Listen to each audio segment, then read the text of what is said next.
Pastor Otoniel, muito obrigado ao Conselho da Igreja mais uma vez, ao Otoniel e a Denise pelo convite que nos fizeram, né? Não sei se todos sabem, somos amigos desde a época do IBEL, né? Eu e Denise fomos na mesma sala, o Otoniel logo depois chegou, também lá no IBEL, e pudemos também ter uma amizade ali. E uma alegria estar aqui. Uma alegria ver as crianças aqui, né, se preparando para ouvir a mensagem e a linguagem delas. Nós sempre tivemos esse momento das crianças em todos os campos que pastoreamos. Nossos filhos, em todo o tempo, a vida deles toda, eles tiveram esse momento de ensino e muito instruiu a vida deles, né?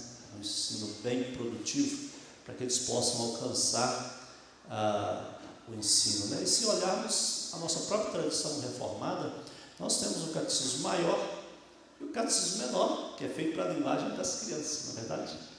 E assim nós temos exemplo, Lutero, que instruía muito as crianças e tudo, e portanto o Senhor Jesus diz para acolher as crianças, deixar e vir a mim os pequeninos, porque dos tais é o reino dos céus, né? E parabéns à igreja, já está a fazer o trabalho com as crianças, né? Ontem estivemos aqui, foi uma alegria poder ver a igreja e o movimento missionário da igreja. Deus abençoe e esse resultado que estão a fazer, né, o trabalho, né? E ontem nós compartilhamos a maior parte do tempo as notícias missionárias. Eu quero hoje compartilhar algumas que nós deixamos para hoje e depois então imbuirmos da mensagem que preparamos para trazer ao coração dos irmãos. Então eu peço aí a colocar, né, o nosso slide aí, né? Aí a nossa família missionária, né? Nós mostramos ontem, e os irmãos que não estavam, né? Só para recapitular aqui, eu, Fábia e Daniel, fiquem em pé aí, Fábia e Daniel, né? E temos também a Esther, que mora aqui em São Paulo, vai se casar no final do mês, né? E atrás dela ali é o Daniel, que é o nosso genro, né? Faz parte da família já, estamos a considerar assim. E o Lucas, o nosso Lucas está no IBEL, por isso não está aqui conosco. Sempre, em todas as viagens, sempre estavam juntos. Quando estivemos aqui da outra vez, eles estavam aqui conosco, né? Por isso estamos apenas os três, né? E os outros no coração e na saudade. Vou pedir que possa passar aí, porque nós já passamos a maioria, né? A nossa chegada, os cultos, né? As amizades lá, né? Quando compramos, arrendamos e compramos o local, que era um restaurante que estava fechado há 28 anos, as reformas, pode passar, né? O nosso espaço de culto, volta só um pouquinho, ali o espaço, né? Onde reunimos e outras áreas, né? A pracinha e o local onde os adolescentes convivem ali, que é o denominado bunker, né? Pode passar. Aí a fachada da igreja, né? Todo esse espaço agora é da igreja, são 300 metros quadrados, pode passar. Aí o recebimento de membros, como eu falei ontem, estamos com 78 membros maiores e 22 menores, pode passar. Aí alguns portugueses que recebemos com o batismo e profissão de fé. E eu gostaria que nesse momento aí, ontem nós ouvimos o testemunho do Rui. Eu gostaria que vocês ouvissem o testemunho da Dona Maria, que também foi recebida como membro. Dona Maria chegou até nós e ela ia alcoolizada para a igreja, ia com uma bata de trabalho, que ela trabalhava durante o dia, e ela não entendia muito bem aquilo que falávamos. Hoje não, Deus transformou a vida da Dona Maria, e ela tem sido um testemunho para o bairro, né, para ali. E ela era funcionária desse restaurante, né? Vamos ouvir e ver Dona Maria. Faltou o som.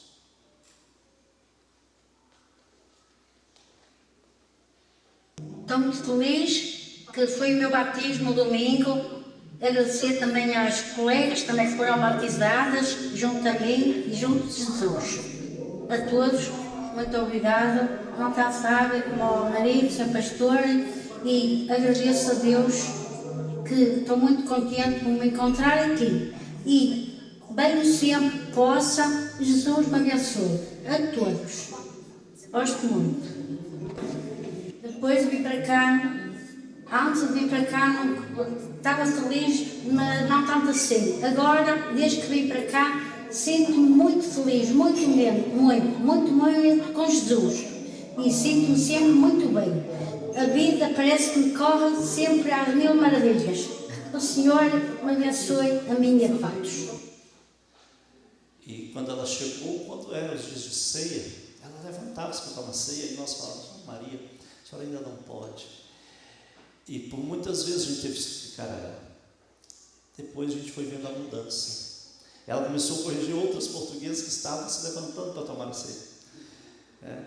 E quando eu conversei com ela, falei: Dona Maria, a senhora quer se tornar membro para a senhora participar da ceia? E ela disse assim: já há 2 anos ando cá, então eu quero. Então a senhora vai ter que entrar na classe de preparação, a senhora vai ter que batizar de novo, vai ter que deixar os santinhos. E ela disse: é isso que eu quero. E batizamos a Dona Maria, o Nuno e o Carlos no último dia 20 e outros irmãos, né? Pode passar aí agora novamente, né? Aí os trabalhos que nós falamos de ação social que fazemos, né? Pode passar. A oração que nós falamos também, a reunião de oração de segunda a sexta-feira, o presbitério da CPP, né? A nova igreja que estamos a plantar em Viana do Castelo, a 60 quilômetros rumo à Espanha, os discipulados, liderança, também já falamos. O trabalho das mulheres também, pode passar.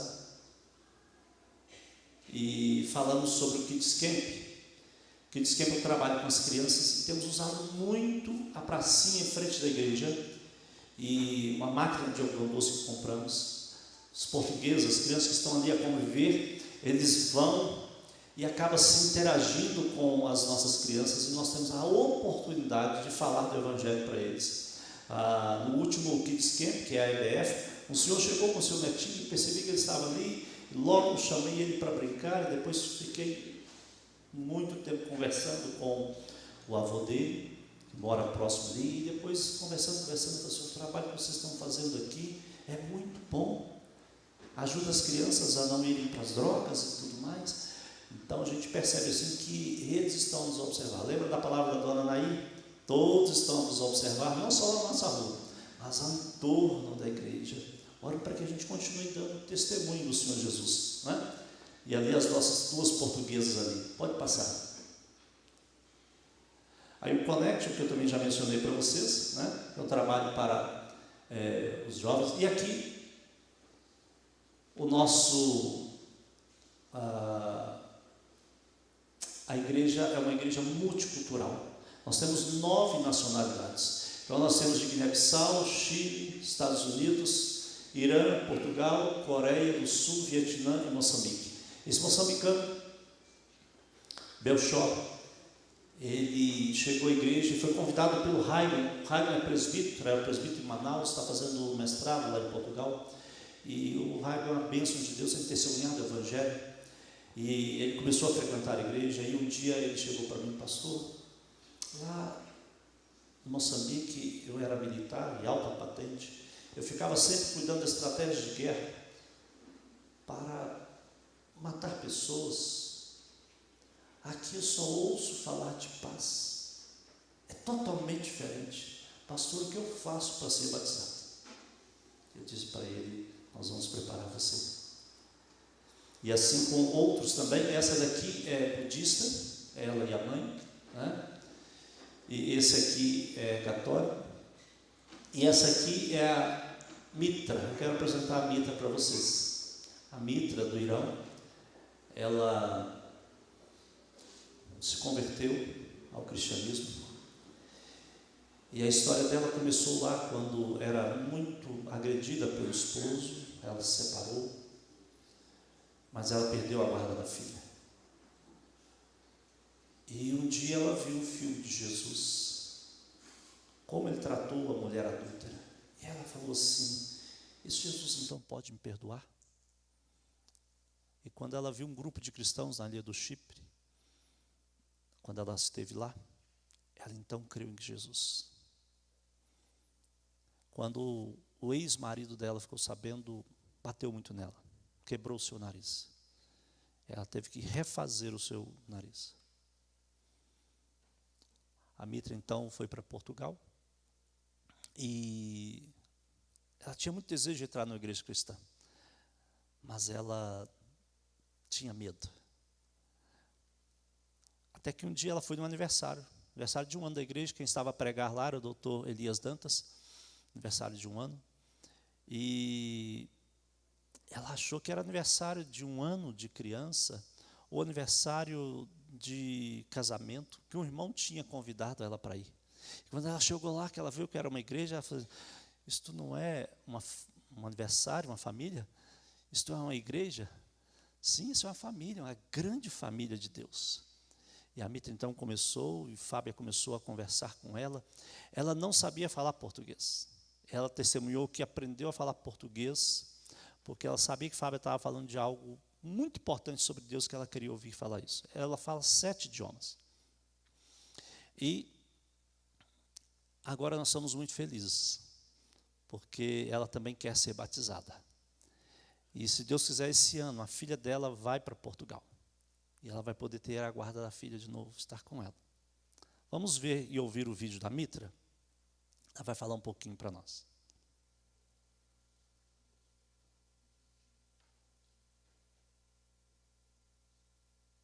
Pode cortar.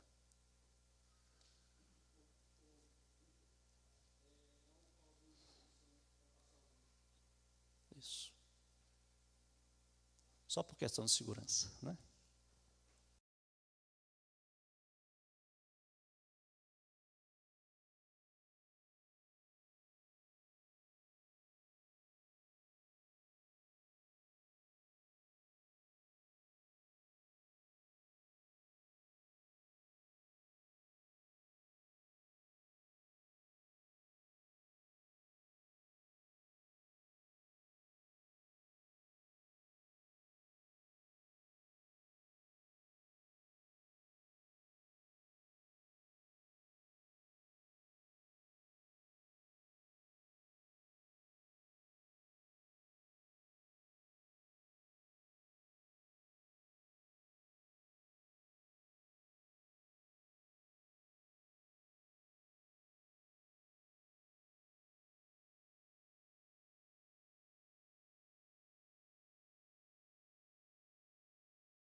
Ali, a gente sempre chama para estar junto conosco nas refeições, e tem sido um discipulado contínuo, constante. Ore por ela.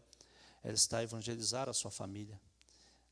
Um amigo dela, do Canadá, pediu oração. Eu peço a você orar pelo Arvin.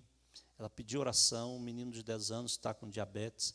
O pai dele também é muçulmano, e pediu, crendo que Deus pode agir na vida dessa criança. Então, eu transfiro a vocês também esse pedido de oração. Arvin, ore por ele, tá bem? Então, aqui vocês estão vendo as bandeiras, né? A Fábia teve uma ideia muito legal. Colocamos lá na lareira, né, dentro do templo. E então, são as nações representadas, e cada vez chegar uma nacionalidade, nós vamos botar uma bandeira lá. Já compramos mais de 100 bandeiras de 100 países. Então, chegar, já tem bandeira à disposição, né? Pode passar. E aí foi a nossa Feira das Nações, como vocês fizeram ontem, e nós fizemos representando os países, cada um nacional representando a sua barraca, fazendo as comidas típicas. Foi uma bênção, e nos surpreendeu que uma portuguesa que foi visitar, né, nós frequentamos o ginásio, que é a academia, por causa da saúde, vai chegando aos 50 anos, temos que também preocupar com a saúde, né, irmãos? E aí, a dona do ginásio não pôde ir e disse, olha, eu não vou, mas eu gostaria que vocês fossem representar. Foram 3, e nos impressionou porque uma delas ficou tão sensibilizada com o motivo da feira missionária, que foi levantar recursos para as meninas do Nepal. No Nepal, todo ano 10 mil crianças são sequestradas, vendidas para o tráfico sexual. Algumas são abusadas por 20 homens por dia, 30 homens, e testemunho de uma, pelo menos, que foi por dia abusado por 60 homens. E dessas 10 mil crianças, apenas 200 sobrevivem, porque são cuidadas e acolhidas pelo projeto Meninas Olhos de Deus e outros projetos que lá também tem. A polícia chega, estoura o bordel e pega essas crianças e leva para essas instituições. E nós mandamos, né? Uma portuguesa ficou sensibilizada e ela doou 1.000 euros para mandar para as crianças. Também levantamos recursos com a nossa feira missionária que vendemos ali e foi uma grande bênção. Não é porque somos uma igreja nascente que não temos que fazer missões. Temos que aprender desde cedo. Pode passar. E aí os trabalhos que Fábia faz, né, em Guiné-Bissau, Senegal e também nos Balcãs, né, ela tem, o nosso projeto é plantação da igreja ali em Portugal, no norte, mas também apoio aos trabalhos da PMT nessas 2 regiões, e ela está ali auxiliando nessa implantação da faculdade de odontologia, especialmente com o curso de prótese, que ela está dando algumas matérias. Pode passar. Eu já tinha mencionado isso ontem. E aí, para mais informações, os irmãos têm o nosso folder, atrás lá também tem, se você não pegou, depois na saída você pode pegar, e eu peço que você possa se inscrever no Instagram da igreja, no YouTube, nos ajuda a alcançar pessoas lá, tá bem? Bom, irmãos, isso assim é mais uma pequena parte, né, das notícias lá, que deixei para hoje, e tudo que estamos fazendo tem um objetivo. E o objetivo está aqui nas Escrituras. Eu quero convidar a você a abrir sua Bíblia em Atos capítulo 1, versículos de 1 a 11,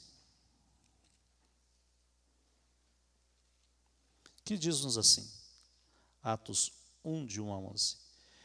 Escrevi o primeiro livro ao Teófilo, relatando todas as coisas que Jesus começou a fazer e a ensinar, até ao dia em que, depois de haver dado mandamentos por intermédio do Espírito Santo aos apóstolos que escolhera, foi elevado às alturas. A este também, depois de ter padecido, se apresentou vivo, com muitas provas incontestáveis, aparecendo-lhes durante 40 dias e falando das coisas concernentes ao reino de Deus. E comendo com eles, determinou-lhes que não se ausentassem de Jerusalém, mas que esperassem a promessa do Pai, a qual disse ele, de mim ouvistes. Porque João, na verdade, batizou com água, mas vós sereis batizados com o Espírito Santo, não muito depois desses dias. Então os que estavam reunidos lhe perguntaram, Senhor, será este o tempo em que restaures o reino a Israel? Respondeu-lhes, não vos compete conhecer tempos ou épocas que o Pai reservou pela sua exclusiva autoridade.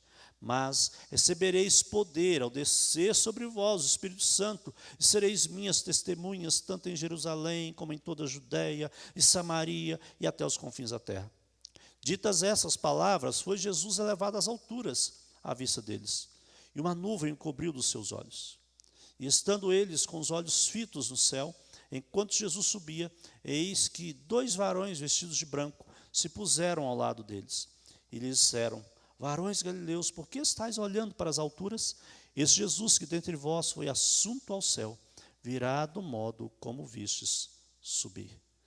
Irmãos, o texto que ora lemos é o início da carta de Atos. E essa carta, o livro de Atos, ele, como diz Ronaldo Lidório, ele é um livro teocrático, porque é centrado em Deus, né? Cristocêntrico, porque Cristo é o centro, é o meio dele, e ele que anuncia toda a igreja. Ele é fidedigno, porque ele é repleto dos cumprimentos das promessas de Deus. Ele é missionário, porque ele trata do processo de expansão do Evangelho. E ele é histórico doutrinário, porque ele mostra a história da igreja e a doutrina que era ensinada. Cremos que Lucas escreve o livro de Atos. Ele era grego. E o interessante é que Lucas apenas não só relatou, mas ele também fez parte da história. Quando, em certo momento, quando Paulo começa suas viagens missionárias, e ele se junta a Paulo, Silas, para aquela viagem missionária. Ele não é apenas um historiador, ele participou da história, ele escreveu, ele teve ali condições de perceber.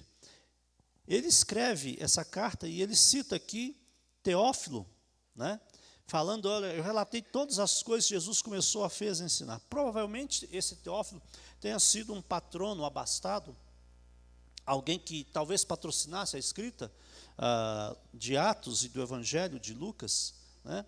E é interessante que esses dois livros, eles relatam as coisas que Jesus começou a fazer e a ensinar, né? O Evangelho ali, e também depois o que Cristo ensina, e depois o que os apóstolos estão ensinando, mostrando que os apóstolos vão dar continuidade àquilo que Cristo ensinou.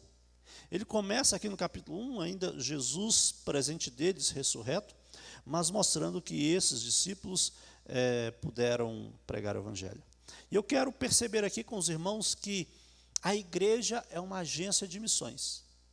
Essa igreja, irmãos, nós estamos aqui e lemos e sabemos do nosso catecismo, né, que o fim principal do homem é glorificar a Deus.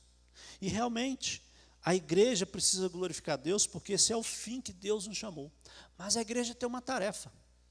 E a tarefa principal da igreja é missionária. O objetivo principal da igreja é a glorificação de Deus. Mas a tarefa principal missionária é fazer com que todos os povos possam adorar o Senhor Jesus. E a igreja, como agência de missões, em primeiro lugar, é uma igreja que tem testemunho do Cristo. É a igreja que tem provas incontestáveis de Cristo. E nós cremos nisso. Quando olhamos no versículo 3, ele vai dizer, a este também, depois de ter padecido, se apresentou vivo com muitas provas incontestáveis. Jesus estava entre eles e foi testemunha. Nós temos os discípulos que conviveram com Jesus, nós temos os pais da igreja que conviveram com os apóstolos, e assim toda a igreja vai dando essa continuidade. E essa igreja, ela tem testemunha de Cristo de fatos que são verdadeiros. Quando Jesus ressuscita e ele aqui se apresenta a eles, eles vão testemunhando na história o que Cristo fez, como ele ressuscitou. Mas os evangelhos vão narrando para nós como Jesus viveu, e quais foram os milagres, quais foram os ensinos e tudo que ele foi ensinando à sua igreja. Muitas vezes a academia tem tentado descredibilizar a Bíblia, e dizendo que a Bíblia é um livro que conta narrativas e que não conta fatos. O chamado movimento histórico crítico tentou descredibilizar a Bíblia. E um dos argumentos que eles dizem é o seguinte: não, especialmente os evangelhos, não contam fatos, mas é um livro de crença daquilo que os discípulos entenderam e que relataram sobre Jesus.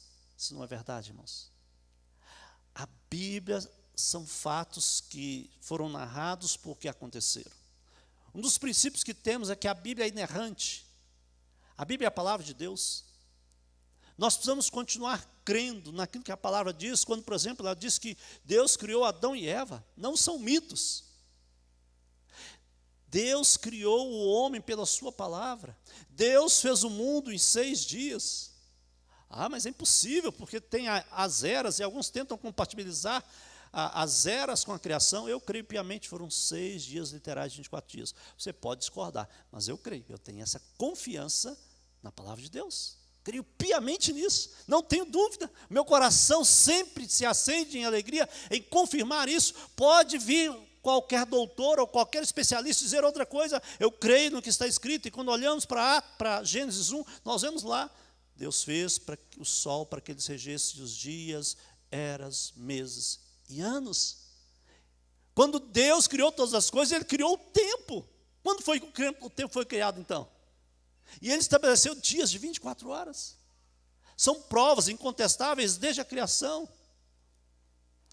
Por exemplo, alguém fez um estudo mostrando que o Novo Testamento e o Velho Testamento existem milhares de interligação entre os textos do Velho e do Novo. E nós vemos Jesus citando o Velho Testamento, nós vemos no Velho Testamento jogando profecias para o Novo, e são milhares de interligações, comprovando que o Velho e o Novo estão interligados. Diferente do que Marcion, que era uma pessoa lá do primeiro século, dos primeiros séculos, disse o seguinte: olha, o Deus do Velho Testamento é um Deus mau, e o Deus do Novo Testamento é um Deus bom. Não, é o mesmo Deus que está agindo no Velho Testamento, está agindo no Novo Testamento e continua a agir. E aí, quando vamos para o Novo Testamento, alguns dizem assim: o Novo Testamento não pode crer dessa forma, ele é um livro mais de crença, não é um livro histórico. Quando vamos analisar o Novo Testamento, à luz das ferramentas acadêmicas, e se usarmos apenas duas delas, por exemplo, a datação. A academia diz que quando um texto ele foi ali dito, ou o fato foi vivido por alguém, quanto mais próximo daquele personagem ou daquele fato tiver o primeiro relato, mais crível ele é. Quanto mais tempo passa, menos credibilidade tem. Ok? Entenderam o princípio? Aí quando nós vamos para alguns escritos, como o de Cícero, Platão, Sêneca e outros, são livros e escritos que nós temos como críveis, como verdadeiros, que têm o seu lugar, nós não descredibilizamos. Aí quando vamos olhar para a datação, de quando aconteceu os fatos, de quanto eles viveram, dista aí 200 anos, 400 anos, 600 anos, e alguns 1.200 anos depois do fato. E o Novo Testamento? Cerca de 20, 25 anos depois. Irmãos, é um abismo de confiabilidade do Novo Testamento, é muito mais crível, é muito mais próximo. Logo que Jesus viveu, já começaram os primeiros escritos, mas para além da datação, tem um número de escritos. Esses livros também, e esses autores que são muito importantes para a nossa história, quantas cópias tem? Alguns têm 8 cópias, outros 9 cópias, alguns talvez uma centena de cópias, e nós acreditamos neles. E o Novo Testamento? Milhares e milhares, mais de 14 mil cópias, alguns dizem mais de 20 mil cópias. Então, se nós formos pegar também, pelo aspecto de número de cópias, o Novo Testamento, ele mostra, irmãos, uma imensidão de provas incontestáveis, aquilo que realmente o Senhor nos deixou.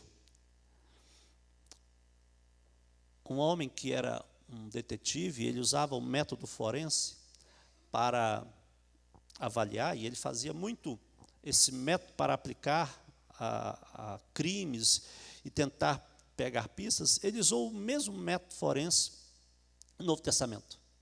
E ele começou. E pesquisando os personagens aqui, já todos mortos, e fazendo estudos. Ele era ateu. A conclusão que ele chegou foi a seguinte: não tem como não acreditar na Bíblia. Os personagens comunicam entre si, há ligação, e quando usamos o método, é factível tudo que está escrito, não apenas narrativas, como dizem. E esse homem se converteu. A igreja, irmãos, é uma igreja, agência de missões, porque ela tem provas incontestáveis. a igreja tem um testemunho de Cristo. Nós não somos uma agência social, nós não somos uma agência de promover outras coisas, mas a agência de promover a palavra de Deus, pregar a palavra de Deus. Mas também a igreja é uma agência de missões, porque sobre a igreja está o poder que habilita a realizar a obra. Ontem eu falei sobre isso e eu quero repetir. A igreja, ela só pode fazer a obra que ela está fazendo por causa do poder do Evangelho, o poder do Espírito Santo que está sobre ela. Uma palavra que mencionamos muito é o dinamis, ou dinamite, né? E muitas vezes, quando olhamos para essa palavra, nós pensamos na dinamite que temos de destruir, mas na verdade a intenção do texto é que ela está construindo dentro de nós um novo ser, transformando, mudando, aplicando em nós o poder do Evangelho para que nós possamos ser de fato edificados, e Cristo edifica a nossa vida para que nós sejamos parecidos com Ele. É uma mudança que Cristo faz em nós. A igreja é diferente de qualquer outra instituição.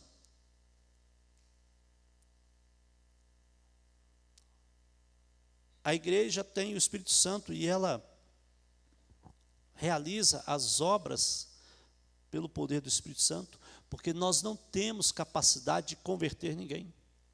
E aqui precisamos prestar atenção. Jesus falou: ide por todo mundo, pregar o Evangelho, e façam testemunhas. Às vezes não estamos pregando o Evangelho porque achamos que nós é que temos que converter as pessoas. A ação de converter as pessoas é do Espírito Santo, não é minha nem sua. Nós temos que anunciar. Quem vai converter a pessoa é o Espírito Santo. E aí às vezes não evangelizamos. Ou às vezes tentamos converter as pessoas. Mas sabe qual é a tarefa que Cristo deixou para nós, que nós muitas vezes não estamos fazendo? É o discipulado. O discipulado é tarefa da igreja. É o arar a terra, é o preparar, é semear a semente. Queridos, todo cristão precisa discipular alguém. O discipulado é quando você se torna pai espiritual de alguém, quando você se torna responsável por alguém. Eu posso testemunhar isso para você. Na minha adolescência eu comecei a discipular pessoas. Isso fez toda uma mudança. Eu nasci na igreja presbiteriana, fui batizado pelo reverendo falecido Carlos Chagas. E na minha adolescência, Deus mudou a minha vida, a minha visão, e eu comecei a discipular. E eu comecei a me preocupar com pessoas. Eu passei em Minas agora, por esses dias, e estava visitando um tio, e eu estava lembrando para ele já de idade, falei assim: meu tio, o senhor ainda está nessa vida. O senhor lembra quando eu evangelizei o senhor? E ele, com lágrimas nos olhos, mas sem forças para crer no Evangelho, porque quem converte é o Evangelho. Nós temos que fazer a nossa parte, nós temos que evangelizar, nós temos que discipular e orar: Senhor, quebrante corações. Nós temos que estar cheios do Espírito Santo para que nós possamos ser a agência do Senhor neste mundo. A igreja é aquela que triunfa porque ela é vitoriosa em Cristo.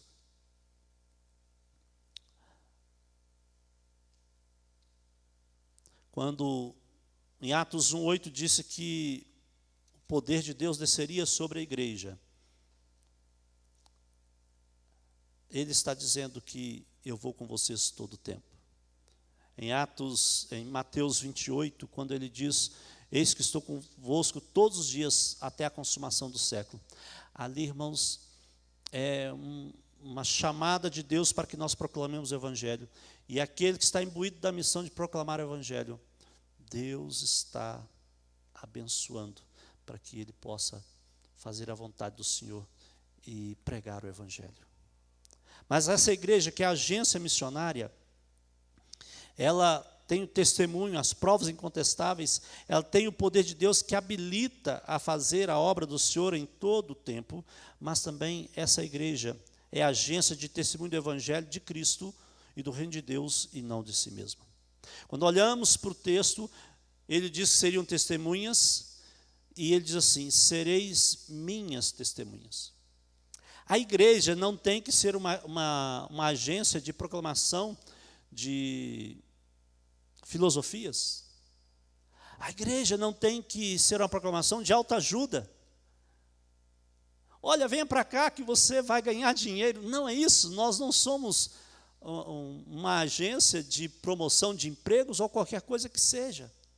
A igreja, ela precisa conhecer as Escrituras para que ela possa testemunhar as Escrituras. E as Escrituras precisam transformar a nossa vida para que possamos testemunhar do poder de Deus e das Escrituras. Precisamos continuar, irmãos, investindo no ensino, a escola dominical, o curso de liderança, o trabalho com as crianças. As crianças acabaram de sair daqui para aprender a linguagem, a palavra na linguagem delas. Tudo que pudermos fazer, temos que fazer para o bem, que nós conheçamos as Escrituras. E um dado preocupante é que cada dia mais a igreja está lendo menos a Bíblia.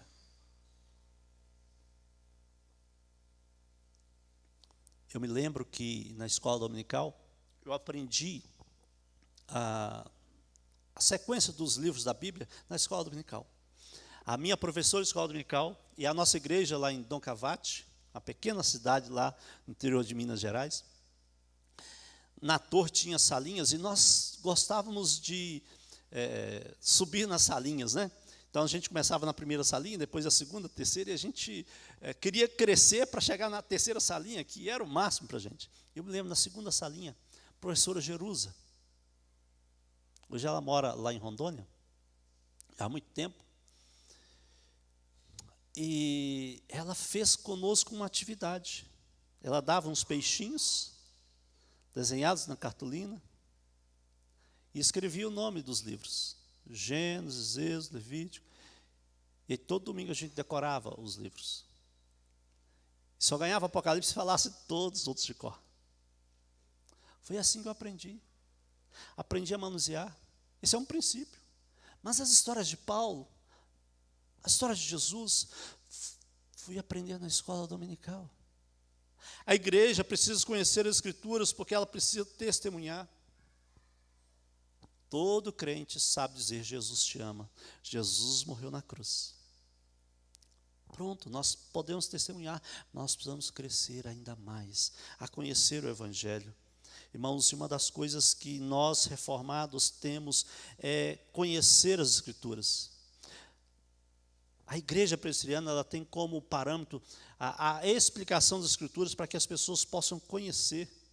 Todas as pessoas que se achegam, nós priorizamos que elas tenham conhecimento das Escrituras e nós precisamos testemunhar do Senhor Jesus. Quando no versículo 7, versículo 6, eles estão ali reunidos e perguntam para Jesus: será este o tempo que restaura o reino de Israel? E Jesus fala: não compete conhecer tempos ou épocas que o Pai reservou pela sua exclusiva autoridade. Eles estão preocupados se Jesus veio salvá-los do poder político de Roma. Eles estavam querendo ser libertos de todo aquele sistema político. E Jesus falou: não é para isso que eu vim. Eu vim para testemunhar do reino. A igreja precisa focar na sua missão, que é testemunhar o reino de Deus. Nós podemos usar algumas ferramentas, como nós usamos ali, e mostramos para os irmãos? Sim, mas o foco tem que ser anunciar a Cristo. Mostrar as Escrituras. Mas essa igreja que é a agência de missões também, irmãos, é uma igreja que testemunha em todo lugar, geograficamente, intencionalmente. Ele falou: olha, vocês vão receber poder e vocês vão ser testemunhas em Jerusalém, Judeia, Samaria e até os confins da terra. Os irmãos têm que estar fazendo a obra aqui em Santo André, mas pensando nos confins da terra. E eu louvo a Deus porque vocês já estão fazendo isso. Estão participando conosco. A igreja, estamos plantando em Braga, a igreja de Santo André está plantando junto conosco. Porque vocês estão orando, estão enviando recursos, vocês estão entendendo essa missão. A igreja precisa ser testemunha em todo lugar. A missão que Jesus deu para eles aqui é que eles fizessem, e algumas pessoas entendem essa missão assim: depois que eu terminar de evangelizar aqui, aí eu vou começar no outro lugar. E depois que eu terminar na região, eu vou até os confins da terra. O texto não está dizendo isso. O texto está dizendo: você vai começar aqui, e você vai fazer ali e lá simultaneamente. O texto nos apresenta uma ideia progressiva e simultânea. Nós precisamos estar atentos com a obra do Senhor Jesus em todos os lugares. Aonde, irmãos, é necessário fazer missões? Algumas pessoas imaginam que fazer missões é apenas nos lugares mais pobres. Outros imaginam que fazer missões são nos lugares de maior perigo, onde o missionário está sofrendo um risco de vida. Irmãos, aonde temos que fazer missões? Nesses lugares pobres, nesses lugares de perigo, mas também aonde existem pessoas que não ouviram falar do Evangelho. Na Europa. Embora tenhamos lá segurança e muitos países são ricos, mas muitos ainda não ouviram falar de Jesus. Você sabia que na Inglaterra, por 2 anos consecutivos, o nome mais registrado no cartório foi Mohamed? Ou Mohamed, como alguns falam. Precisamos olhar para onde existem pessoas que ainda não ouviram falar do Evangelho. E a igreja precisa testemunhar de forma intencional. Nós precisamos ir, e de forma geográfica, ir por todos os lugares. Nós precisamos testemunhar do Senhor Jesus. Quando aqui em Atos 2 o Espírito Santo desceu, eles foram, e havia pessoas, tanto do norte, do sul, do leste e do oeste, do Império Romano. O que Atos 2 está a apontar para nós? É que a igreja precisa ir para todas as direções. Deus enviou os apóstolos. Com exceção de João, todos foram martirizados. E quando você olha o desenho da diáspora dos apóstolos, é uma coisa impressionante. Uns foram para a Etiópia, Índia, e crê-se que Tiago, o maior, há uma tradição lá, que ele tenha chegado na Espanha. Eles foram longe. Por quê? Eles entenderam que era para pregar o Evangelho em todo lugar, geograficamente. A geografia, a língua não pode ser empecilho. Não tem tradução da Bíblia. Deus levanta pessoas. Cada um tem o seu ministério. Deus deu a mim e a minha família o ministério de plantação de igreja. Mas eu louvo a Deus pelos irmãos que têm o ministério da tradução. Porque senão eu teria que fazer a tradução. E não é minha área, como que eu ia comunicar? E assim Deus vai usando cada um. Deus quer usar você na área que você mais pode atuar. Mas também, irmãos, por último, essa igreja, ela deve cumprir sua tarefa, esperar e desejar a volta de Cristo. A igreja do Senhor Jesus, ela precisa fazer a sua tarefa, mas ela deve também esperar a volta de Cristo. Quando então Jesus falou para eles, disse essas palavras, ele foi levado às alturas, uma nuvem cobriu dos olhos, e eles estavam ali com os olhos fitos no céu. E 2 varões vestidos de branco puseram ao lado deles e disseram assim, versículo 11: varões galileus, por que estáis olhando as alturas? Esse Jesus que dentre vós foi assunto ao céu virá do modo como viste subir. Não era para eles ficarem ali, agora vamos esperar aqui, e quando Jesus voltar, não. Era para eles cumprirem a tarefa, ir de pregar o Evangelho. E graças a Deus eles fizeram. Nós devemos ter cuidado, irmãos, com as distrações. Nós vivemos, temos muitas atividades, e os irmãos aqui em São Paulo têm ainda um fator mais difícil, que é o trânsito, né? O trânsito é, de fato, uma realidade aqui em São Paulo, né? A gente não está acostumado com esse trânsito, a gente fica orando por vocês. Deus abençoe os irmãos que moram em São Paulo, Santo André, porque o trânsito realmente é algo pesado. E essas distrações do dia a dia que nos tiram tempo, nós precisamos trabalhar com elas, entender que elas não podem nos tirar do foco. Você tem a sua família, mas a sua família é para que você coloque ela aos pés do Senhor. Aonde Deus te colocar, você tem que pensar: Deus, como o Senhor quer me usar aqui? Qual a estratégia que o Senhor quer que eu faça para que o nome do Senhor seja engrandecido? Você foi promovido? Pensa assim: Deus, como eu posso ser usado aqui ainda mais para glorificar o seu nome? Normalmente pensaríamos assim: Deus, que bom, agora eu vou poder me abastecer, vou poder fazer isso, fazer aquilo. Isso é bom e Deus está te dando esse privilégio, mas pensa também dessa forma: Deus, como eu posso usar agora, nesse posto que eu estou, nessa influência que eu tenho, para que o nome do Senhor seja engrandecido? Um dos homens que eu conheci nos últimos anos foi o doutor Elias Dantas. Irmãos, como aquele homem, pastor presbiteriano, tem influenciado o mundo. O GKPN hoje está presente em mais de 100 países. São mais de 100 mil igrejas que fazem parte do movimento. Quando teve a guerra Agora, na Ucrânia, eles estavam lá, no Afeganistão e outros lugares, influenciando. Eles estão preparando um projeto agora para Ruanda, onde eles vão fazer um projeto usando a agricultura. Aqui no Brasil tem o irmão Antônio, que é daquela caixa d'água Forte Leve, está também lá com eles para fazer um projeto para impactar aquela nação. Nós temos que trabalhar, mas entender a tarefa principal que temos, mas nós não podemos esquecer que temos que olhar para Cristo. O fim principal da igreja é glorificar o Senhor, né? E nós temos que cumprir essa tarefa. Por exemplo, todas as vezes que nós participamos da ceia, nós lembramos, todas as vezes que comeis o pão, bebeis o cálice, anunciais a morte do Senhor até que Ele venha. Mateus 24,14 diz assim: será pregado o evangelho do reino para testemunha a todas as nações, então virá o fim. Queridos, nós temos que anunciar o evangelho, crendo que o Senhor vai voltar. Nós precisamos estar fazendo a mensagem aqui do Senhor, mas olhar para o céu. E às vezes estamos esquecendo que Jesus vai voltar um dia.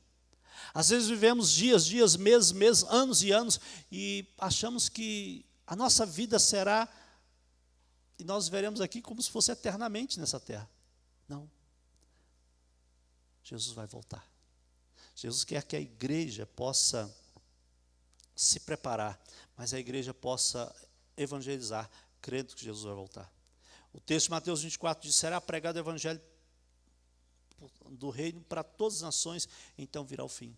Quando eu não prego o evangelho, eu estou dizendo para o Senhor Jesus assim: Jesus, aguenta mais aí, não vem não, porque está tão bom aqui.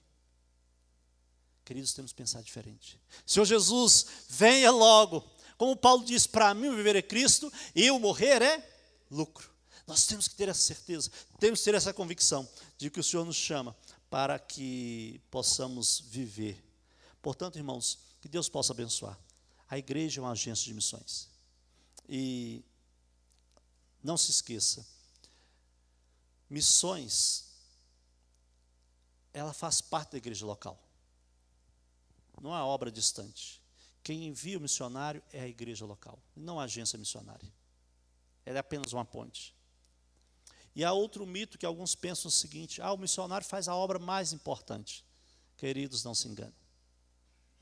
Aí quando o missionário sai, fala: o missionário é que é um homem de Deus. Sim, graças a Deus estamos fazendo a obra de Deus. Mas o líder que está aqui, vocês estão aqui, são homens e mulheres de Deus. A obra que vocês estão fazendo aqui é a mesma que eu estou fazendo lá, que nós estamos fazendo lá, que os missionários estão fazendo, e temos que fazê-la com todo amor, com todo carinho, com toda disposição, para que o nome do Senhor Jesus seja proclamado aqui e seja proclamado lá, para que o Senhor Jesus volte. A obra que vocês estão fazendo aqui é a obra de Deus, então se animem, se fortifiquem e façam com toda alegria, com toda disposição, para que o Senhor Jesus seja pregado, seja testemunhado nessa cidade. E que nós continuemos lá a fazer. A igreja é uma agência de missões. Você é um missionário do Senhor Jesus. Proclame a mensagem do Senhor. Que Deus possa nos abençoar, vivenciando aqui e aguardando a volta de Cristo. Que Deus nos abençoe. Amém.